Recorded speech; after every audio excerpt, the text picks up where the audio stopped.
सबको जय मसीह की। मैं जसपाल एक बार से फिर आप लोगों के सामने परमेश्वर का वचन लेकर उपस्थित हूँ। आज का मेरा टॉपिक है तुम्हारे लिए तुम्हारे पास, तुम्हारे लिए तुम्हारे पास।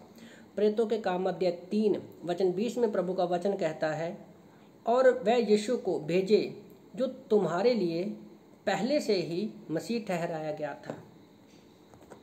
जब हम किसी को शब्द कहते हैं तुम्हारे लिए तुम्हारे पास, इसका मतलब उससे पहले हमारे लिए हमारे पास होना चाहिए हमारे विश्वासी जीवन में। और हम ये शब्द तब ही कह सकते हैं तुम्हारे लिए तुम्हारे पास जब हमारे पास कुछ होगा।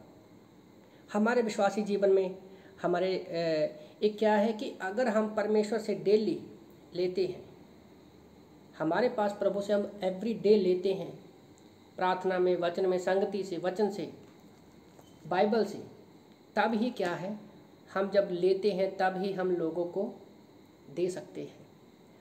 तो क्या हमारे पास देने के लिए क्या है? मैं सोच रहा था यीशु परमेश्वर ने योजना बनाई आदमी को देने के लिए कि मैं तुम्हारे लिए तुम्हारे पास अपना बेटा भेजूंगा उद्धार के लिए।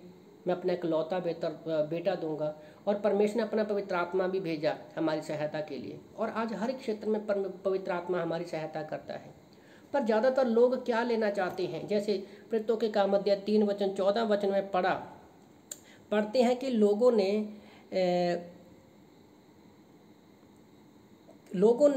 उस पवित्र, लिखा है, तुमने उस पवित्र और धर्मी का इनकार किया, विनती की कि एक हत्यारे को तुम्हारे लिए छोड़ दिया जाए। तो जब यीशु मसीह क्रूस पर थे तो उन्होंने कहा कि यीशु को क्रूस पर चढ़ा दो और हाँ इसको क्या करो, चोर को हमारे लिए दे दो। पर परमेश्वर हमारा क्या है, हमारे लिए जब उसने बेस्ट दिया है और हमारे पास अपना बेस्ट भेजा है, हमारे लिए बेस्ट है और हमारे पास बेस्ट दिया है परमेश्वर ने, वही आज हमारे पास भी है। हमें भी वही लोगों को देना है। क्योंकि अगर आप प्रेरितों के मत्ती की किताब अध्याय 27 वचन 15 से 23 में पढ़ोगे तो सदूकी और फरीसियों ने लोगों को उकसाया कि तुम्हारे लिए उस चोर को छोड़ दे, बरअब्बा को छोड़ दें। और फिर क्योंकि जब हम क्यों नहीं दे पाते? क्योंकि जब हम अपने मनों को सख्त और कठोर कर लेते हैं।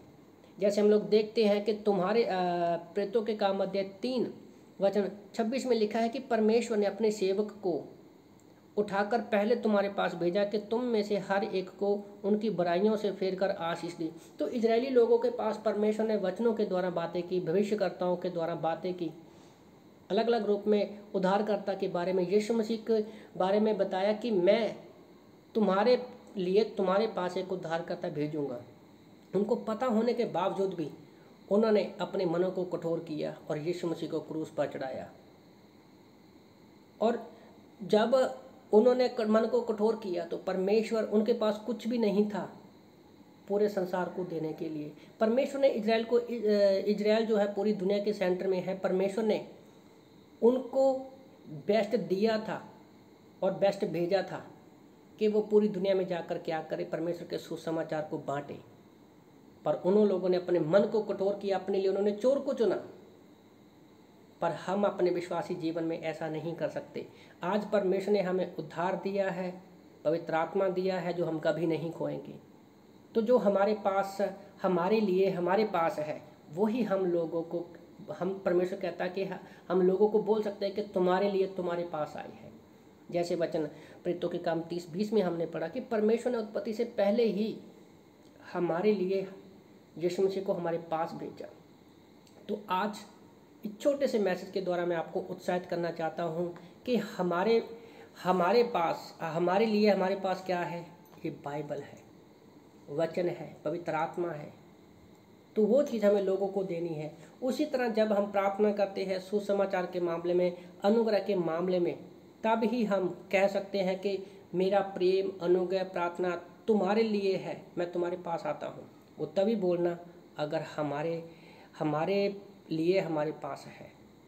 तो आप लोगों को उत्साहित करना चाहता हूँ कि हमें लोगों को कहना कि हम तुम्हारे लिए हैं, तुम्हारे पास है, क्योंकि यही परमेश्वर ने हमसे कहा है। आमीन।